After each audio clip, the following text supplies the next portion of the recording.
बहुत जल्दी आने वाले प्रभु यीशु मसीह की सामर्थ नाम से मैं आप सबको जय मसीह का कहती हूँ। परमेश्वर आप सबको बहुत बहुत आशीष दे। फिर से एक मौका परमेश्वर ने हमारे जीवन में दिया आपके सम्मुख में आके उसके वचन को शेयर करने के लिए। परमेश्वर आप सबको बहुत आशीष दे। आइए आज हम परमेश्वर की वो सामर्थ्य बातों को आज सुनेंगे। जैसे कि परमेश्वर का वचन कहता है, मनुष्यों के लिए कुछ बातें हो नहीं सकता, लेकिन परमेश्वर के लिए सारे बातें संभव हो सकता है।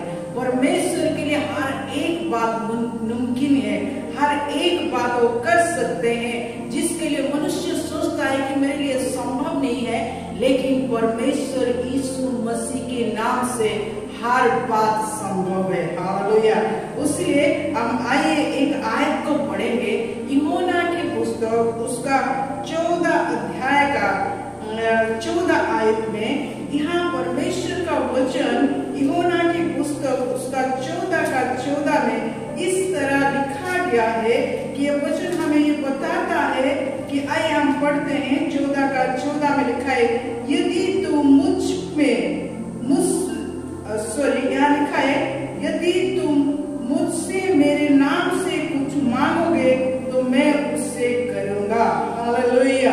अगर हमारे जीवन में आज कुछ बातें हो नहीं रहा है, चाहे चंगाई की बात को ले लीजिए, चाहे पढ़ाई में आप एक उच्च स्थान में जाना चाहते हैं, या कोई नौकरी की बात हो, या कोई फाइनेंशियल क्राइसिस हो, या तो आपकी पारिवारिक समस्या हो, आपकी सेवकाई में कोई समस्या है, जब आप अपनी आंख को देखते हैं तो आपके लिए संभव नहीं हो सकता है।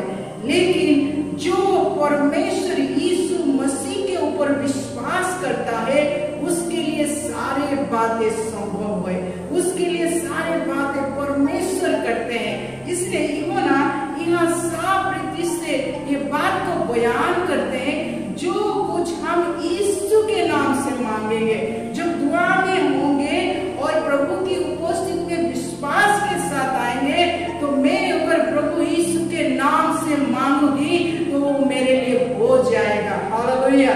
जैसे कि सुंदर फाटक के पास वो जो लेंगड़ा व्यक्ति बैठा हुआ था और रोज कुछ उम्मीद के साथ वहां लोग उसको बिठाया करके जाया करते थे और वो कुछ पैसा पाता था, अपनी कमाई होता था, लेकिन आज उसके जीवन में एक अद्भुत कार्य होने जा रहा है।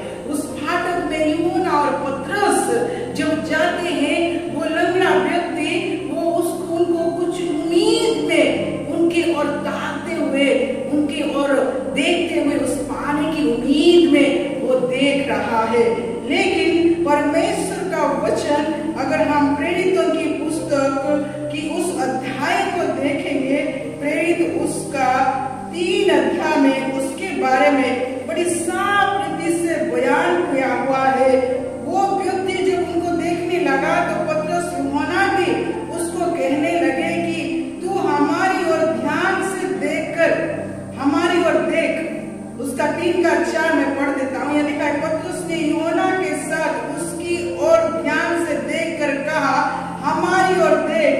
अतः वो उनसे कुछ पाने की आशा रखते हुए उनकी ओर ताकने लगा। आज परमेश्वर की दास या परमेश्वर की वचन या परमेश्वर के ऊपर विश्वास करने वाले की व्यक्ति की बातों की ओर ताकते होंगे, लेकिन आप उस परमेश्वर की ओर ताकिए। आज यहाँ पतरस यूहन्ना उसको एक बात कर रहे हैं कि तू हमारी ओर देख। हम दुनिया के लोगों के बीच में से नहीं है, हम वो लोग हैं जो लहू से खरीदा गए हैं, जिसके मुंह में सामर्थ है। और उन्होंने उस लेंगड़े व्यक्ति को कहा, और तब पतरस ने 6 आयत में लिखा है, तब पतरस ने कहा, चांदी और सोना तो मेरे पास नहीं है, परंतु जो मेरे पास है वो तुझे देता हूँ। यीशु मसीह नासरी के नाम से चल फिर। और उसने उसका दाहिने हाथ पकड़ा कि उसे उठाए, और तुरंत उसके पांव और टखने में बल आ गया।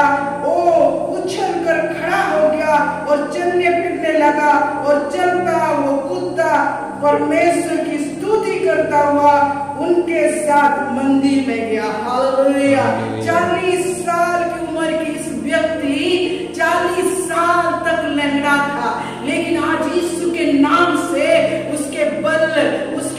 टखने में, उसके पैरों में बल आ चुका है। और वो जो रोज देखता होगा लोगों को चलते हुए फिरते हुए, वो सोचता होगा कि परमेश्वर को कितने आशीष दिए, इतने चल फिर रहे हैं, मैं तो यहाँ बैठा हुआ हूँ। खंजा लंगड़ा की व्यक्ति की बातों के बारे में एक बात मैं बताना चाहता हूँ। वो चल फिर नहीं रहा था, लेकिन वो देख रहा था, वो सुन रहा था, वो जान रहा था, हर बात के बारे में उसको वो ज्ञान था, नॉलेज था, लेकिन वो चलता नहीं था, वो फिरता नहीं था, किसी के ऊपर वो डिपेंडेंट था। आज हम वचन को सुनते तो है, परमेश्वर के सामर्थ को देखते तो है, लेकिन विश्वास के साथ आगे कदम नहीं बढ़ाते हैं। आज पतरस यूहन्ना परमेश्वर के सामर्थ को उसके जीवन में जाहिर कर रहे हैं। वो कह रहे सोना चांदी हमारे पास नहीं है, पर एक सामर्थ नाम हमारे पास है, वो है यीशु मसीह नासरी के नाम से चल फिर। उसी क्षण उसी वक्त उसके पांव और उसके टखने में बल आ गया। वो चलता नहीं, वो उछलता खड़ा हो गया और चलते फिरते लगा और चलता और कूदता और परमेश्वर की स्तुति करते हुए उनके साथ मंदिर में गया। Praise the Lord. परमेश्वर के लिए अद्भुत कार्य हम उसकी शिष्यों के जीवन में देखते हैं। आज अगर आप प्रभु यीशु मसीह के ऊपर विश्वास करते हैं तो आपके लिए कोई बातें मुश्किल नहीं होगा। हर मुश्किल को संभव करने वाला, हर बीमारी को चंगा करने वाला, हर परेशानियों को हटाने वाला वो सामर्थ्य परमेश्वर आज मेरा खुदा है तो वो आपका भी खुदा है। आप अगर प्रभु के नाम में आज जो कुछ मांगेंगे वो परमेश्वर यीशु मसीह आपके जीवन में करने जा रहे हैं। विश्वास कीजिए, मसीह के लिए विश्वास होना बहुत जरूरी है। इसलिए एब्री की पुस्तक में अगर हम देखते हैं 11 का उसका 6 आयत में एक बात लिखा गया है।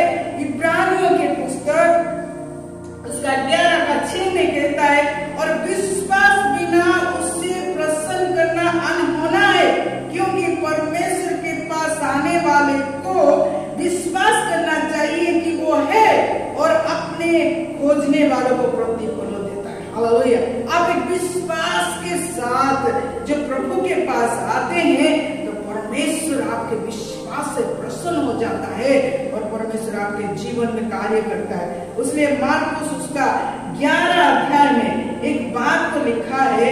मार्कुस उसका 11 उसका 23 और 24 आयत को अगर हम पढ़े, वहां मार्कुस ऐसे लिखते हैं, मैं तुमसे सच कहता हूं कि जो कोई इस पहाड़ से कहे तो उखड़ जा और समुद्र में जा पड़ और अपने मन में संदेह ना करे, वरन प्रतीति करे कि जो कहा था वो हो जाएगा, तो उसके लिए वो होगा।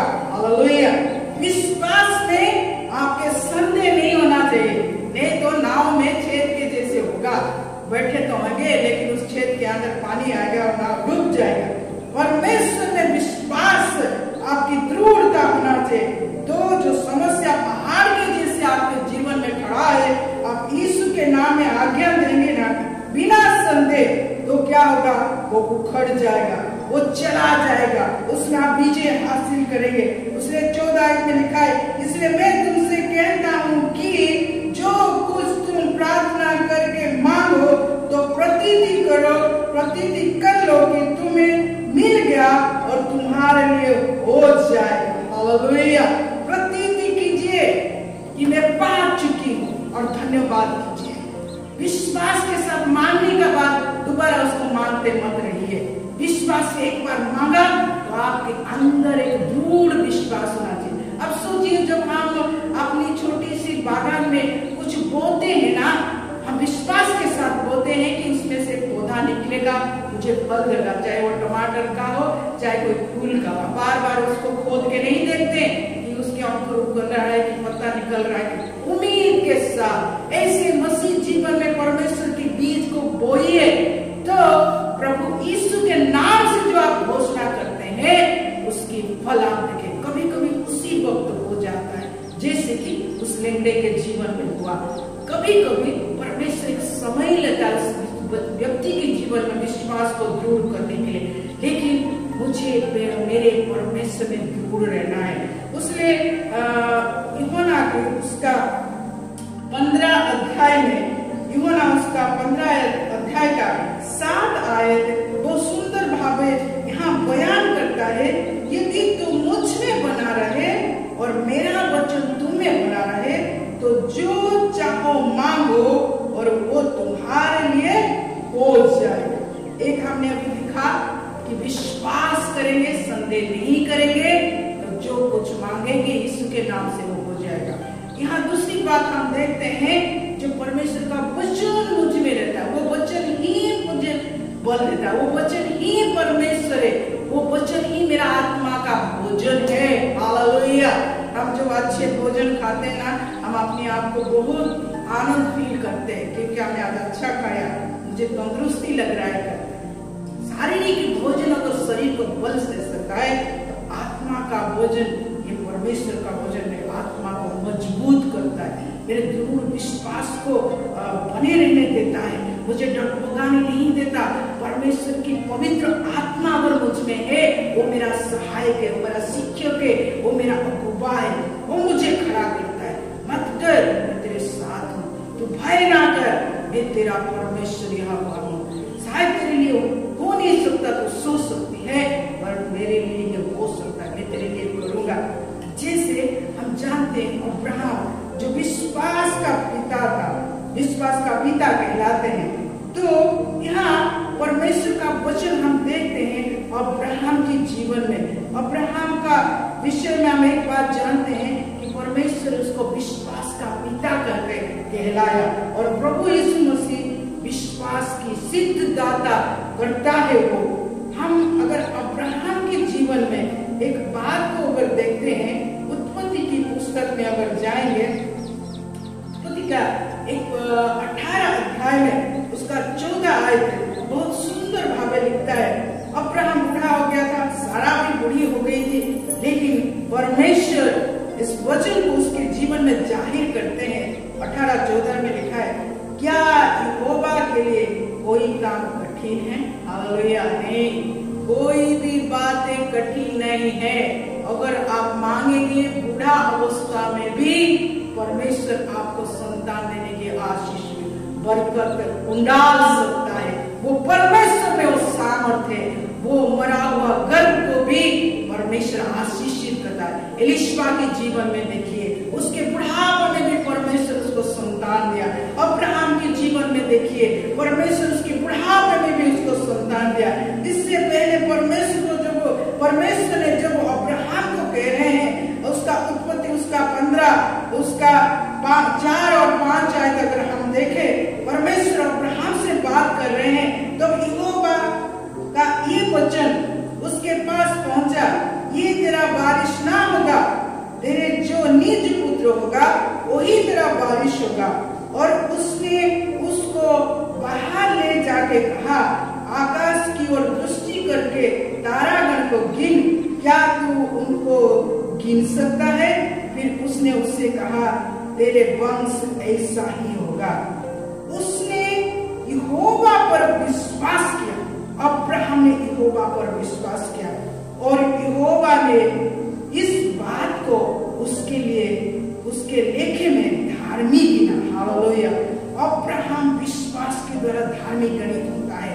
कोई बातें अगर परमेश्वर मुझे कहते हैं, विश्वास करना एक धार्मिक व्यक्ति का, विश्वास में संदेह नहीं होना चाहिए, विश्वास में कमजोर नहीं होना चाहिए। दुआ मांगकर उसके बारे में कब होगा, कैसे होगा, नहीं, परमेश्वर को आप कोई एप्लीकेशन जब सरकार को देते हैं, बार बार क्या उसके बारे में बात करते हैं, नहीं, दे के आप आनंद के साथ रहते हैं, मैंने एप्लीकेशन दिया है और सरकार अपने समय मेरा एप्लीकेशन को पूरा करेगा, मेरी विनती को सुनेगा। ये तो सेनाओं का यहोवा है, सर्वशक्तिमान परमेश्वर है।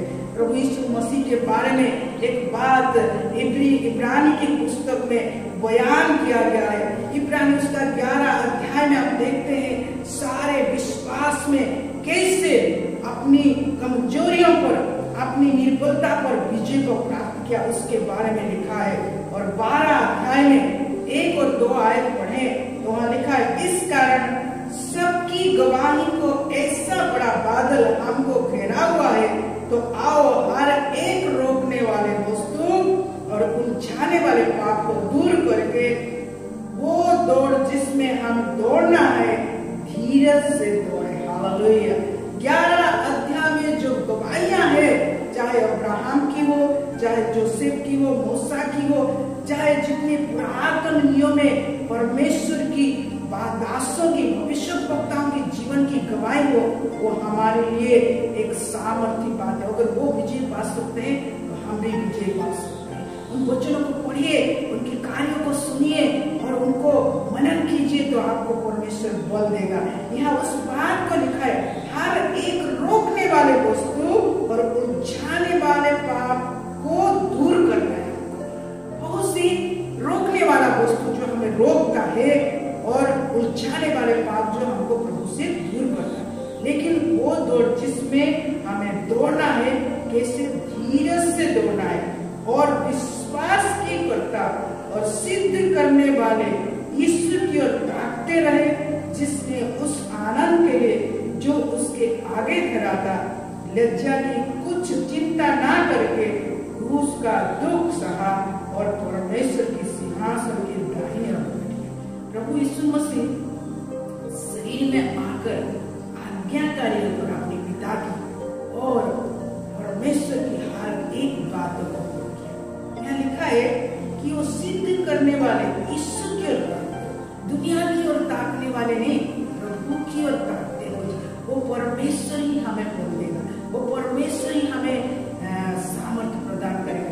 कभी कभी देखते हैं ना, बच्चा कमजोर पड़ता है ना, माँ बाप आंखों से इशारा करते हैं तो बच्चा खड़ा हो जाता है, ये बेटा डरना नहीं है, मैं तेरे साथ हूँ करके। ऐसे जो हम प्रभु की ओर ताकते रहते हैं ना, उनके सामर्थ्य हो जाते हैं। जैसे पतरस जब तक प्रभु यीशु को देखा, उसका सामर्थ्य नहीं था वो पानी में चल सके, लेकिन वो चला, लेकिन इधर उधर भागने लगा तो डूबने लगा, लेकिन प्रभु उसको वहां छुड़ा नहीं, प्रभु उठाया और अपनी साथ चलाते हुए लेके आया। उस तरह मेरे नजर मेरे प्रभु पे होना चाहिए, क्योंकि वो विश्वास का करता है और सिद्ध करने वाला ईश्वर की ओर मेरा नजर होना चाहिए, मैं ताकते रहना चाहिए। जैसे कि मेरा प्रभु सारे आनंद के लिए उस लज्जा को, बातों को भी नहीं चिंता किया, ना उस कष्ट को समझा, लेकिन वो सहा मेरे लिए और अपने कार्यों को पूरी करके सिंहासन के, परमेश्वर की सिंहासन के दाहिने ओर जाके बैठा। इसी तरह मेरे जीवन में भी अगर कुछ बातें मुश्किल है, कुछ बातें कठिन है, जो मेरे सोच से परे है, हो नहीं सकता, मैं अपने प्रभु के सामने जाऊंगा, टेकूंगा, दुआ करूंगा और सामर्थ्य प्राप्त करूंगा और परमेश्वर की महिमा को देखूंगा। परमेश्वर आज हम सबको इस सुंदर वचन के द्वारा उत्साहित करते हैं। अगर अब्राहम विश्वास का पिता कहला गया, प्रभु यीशु मसीह विश्वास का कर्ता, वो सिद्ध करने वाले यीशु जो है, हम आज उस प्रभु की ओर ताके, जहाँ की वचन हमने पढ़ा है, जो कुछ हम यीशु के नाम से मांगेंगे वो हमारे लिए हो जाएगा। शायद मेरे लिए हो नहीं सकता, लेकिन उस नाम में हो सकता है। उस नाम में लंगड़े चलने लगा, उस नाम में अंधा देखने लगा, उस नाम में मरे हुए लाजर भी जिंदा हो गया। वो नाम इतनी सामर्थ्य है, स्वर्ग के नीचे मनुष्यों के बीच में केवल एक ही नाम दिया है, जिस नाम के द्वारा लोग उद्धार को प्राप्त करते। आज दुनिया के इतिहास में ऐसा कोई व्यक्ति नहीं, ऐसा कोई देवता नहीं जो मृत्यु के ऊपर विजय पाया हुआ है। केवल यीशु मसीह ही मृत्यु के ऊपर विजय पाए, और जो कोई उसमें विश्वास करता है वो नाश नहीं होगा पर अनंत जीवन पाएगा। उसीलिए रोमियो के एक वचन को मैं आपको पढ़ाना चाहती हूँ। रोमियो उसका 8:11 हमको ये बात को प्रकाश करता है। अगर मैं विश्वास करती हूँ कि प्रभु यीशु मसीह एकमात्र परमेश्वर है, वो मरे हुए में से जी उठा है, तो मैं उद्धार को प्राप्त करती हूँ, मैं परित्राण को प्राप्त करती हूँ। वो आयत पढ़ाने से पहले मैं रोमियो उसका 10 का 9 और 10 आयत पढ़ाना चाहती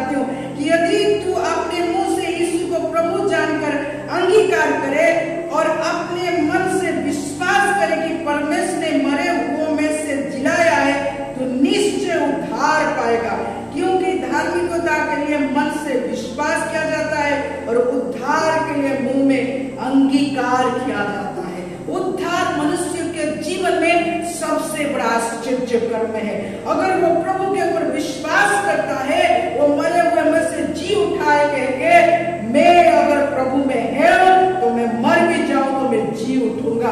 क्योंकि रोमियो 8:11 कहते हैं, यदि उसका आत्मा जिसने यीशु को मरे हुए में से जिलाया तुम्हें वास हुआ है, तो जिसने मसीह को मरे हुए में से जिलाया है वो तुम्हारे नश्वर देहों को भी अपनी आत्मा के द्वारा जो तुम्हें बसा हुआ है वो जिलाएगा। Hallelujah, hallelujah. इसलिए यूहन्ना की पुस्तक में लाजर के पास जाने के समय में प्रभु यीशु मसीह लाजर को उठाने से पहले, उसको जीवित करने से पहले एक बात को वो बयान करते हैं। वो कहते हैं, यूहन्ना 11:25 में लिखा है, यीशु ने उससे कहा, पुनरुत्थान और जीवन मैं ही हूँ, जो कोई मुझ पर विश्वास करता है वो यदि मर भी जाए क्या होगा, वो कभी भी जिएगा। और जो कोई जीवित है और मुझ पर विश्वास करता है वो अनंत काल तक ना मरेगा। ये मसीह में एक सामर्थ्य बात है।